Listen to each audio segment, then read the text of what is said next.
You walked into that meeting prepared. You knew the material, you'd done the work, and yet you still spent the whole hour scanning the room for reactions, wondering, did that land? Did she think I sounded competent? Should I have phrased it differently? Guess what? That's not a confidence problem. It's a clue. For most high achieving leaders that I know, what we call imposter syndrome at work is actually the workplace expression of self abandonment. The doubt isn't really about your skill. The skill is there. You've earned the role. The doubt is the gap between who you actually are and the version of you that's performing for the room. Here's what I've learned working with leaders for the past 15 to 20 years. The more successful someone becomes, the wider that gap can grow. A bigger title, a bigger team, a bigger budget. The room expects more of the polished version. The polished version drifts further from the actual you. Credentials don't close that gap. More credentials can widen it. Each accolade reinforces the version the room sees, while the version that knows what you've cost yourself stays underground. So, how do you tell the difference between performing leadership and actually leading? In my practice, I use a tool called the alignment diagnostic with my clients. The core question it asks is simple. What's your filter when you make a decision? When you're filtering through other people's reactions, asking who will approve or who will be disappointed or what's the safest move, well, then you're performing. When you're filtering through your own values, your own discernment, what you actually know to be right, well, that's when you're actually leading.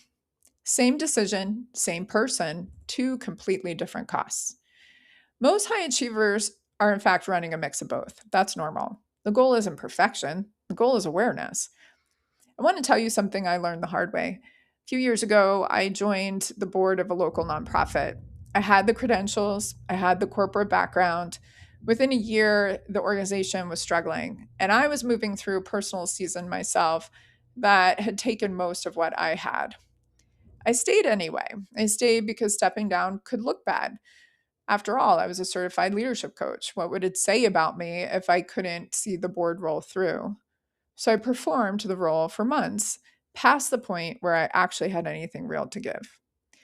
When I finally did step down, no one followed up. The organization continued to struggle in the same way as it had been struggling. In fact, my staying hadn't truly helped them. My performing leadership in a role I should have released cost me something I couldn't get back. That's the part most high achievers don't see. Performance doesn't just deplete you, it also rarely helps anyone else as much as you might think it does. Becoming aligned isn't about becoming a different person. It's about closing the gap between who you are when no one's watching and who you are when everyone is. When those two versions match, leadership stops costing you something. It's just you. The full diagnostic is in the post below. The next time you're in a meeting or making a call or composing a difficult email, try running this in real time. Whose reaction am I optimizing for? Am I saying what I think or what's safest? You don't have to act on the answer right away. In fact, I encourage you not to, because the discernment comes first.